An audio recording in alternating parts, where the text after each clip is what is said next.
How will you know that you are confident if you don't take those risks at the end of the day? It is something that I had to learn the hard way. I used to struggle with confidence. I used to be the shyest in the room, hidden away from the world, could not even speak and have normal conversations with people. I was so isolated. In all of these years, I identified myself with this type of characters. Not up until recently, a year ago, that I have learned these 4 lessons that I'm about to share in today's video that actually helped me with being confident. Mind you, I am now able to do things that back in the day I would struggle to just do them and only dream and have wishful thinking about those things. But then this lessons actually just helped me break through that glass of doubt, that glass of fear, that glass of the unknown, because I also had a lot of fear of what will happen if I do this, always thinking of the worst case scenario instead of the best case scenario. But then this sense actually just helped me boost up my confidence. So the first lesson was that confidence comes from connecting with yourself. And what I mean by this is that you have to understand that you cannot build confidence if you don't know who you are and what you stand for. What are your beliefs? What are your values? What are your thought patterns? What are the things that you're supposed to unlearn at the end of the day?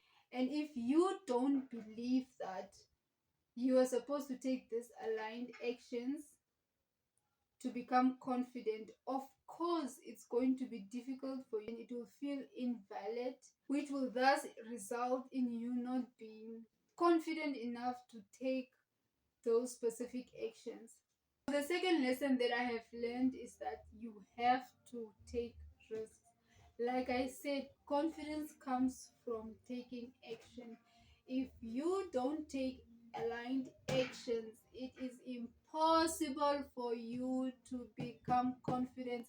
How will you know that you are confident if you don't take those risks at the end of the day? It is something that I had to learn the hard way.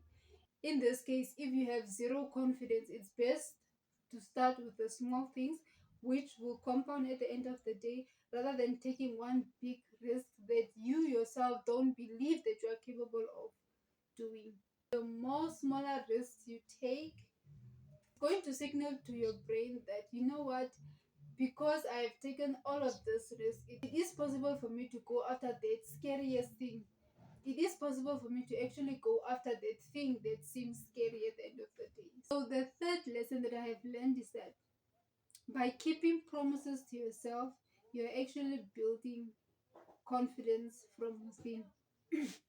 And what I mean by this is that if you tell yourself that you're going to do something within this specific time, you're actually conditioning yourself that, you know what, I am so much so confident that I trust myself that I'm going to do this specific thing that I say that I'm going to do. And that's like confidence on a whole other level. Now imagine for a second that you do the opposite and you're like, oh, I'm going to do this specific thing within 2 hours. The 2 hours come and you don't do it. Fine. And then you're like, you know what, I'm going to do it for the next hour. The hour comes and you don't do it. Of course, at the end of the day, you'll be like, you don't trust yourself enough. Every time if you want to do a thing, you will end up doubting and you will be like, but I always say that I'm going to do something, but then I don't end up doing it. So how will I know that I will be able to do the specific thing if I can't even commit myself to doing within an hour or two? That's why it's very important to just keep yourself accountable, keep promises to yourself. And also when it comes to other people, if you say that you're going to do something for them, or you're going to do something, imagine if you had kept promises to yourself or to other people several times, and you are faced with a challenge that you sort of like doubt. Of course you're going to look back at those promises and you'll be like, yes, I was confident in myself, I kept my word, I kept my promise, I delivered, I did what I had to do within that specific time. So this might seem as a huge challenge to me, but I know that if I conquer this specific challenge, then I will also end up being much more confident. So yeah, it's actually a good thing to keep promises to yourself. We've reached the end of this video. I hope you enjoyed this video. These lessons actually really helped me with building up my confidence up until this point of time. And if you want a part 2 of this video, let me know in the comments section. I truly appreciate you taking your time to watch this video. Thank you so much, and I'll see you in the next video. Bye.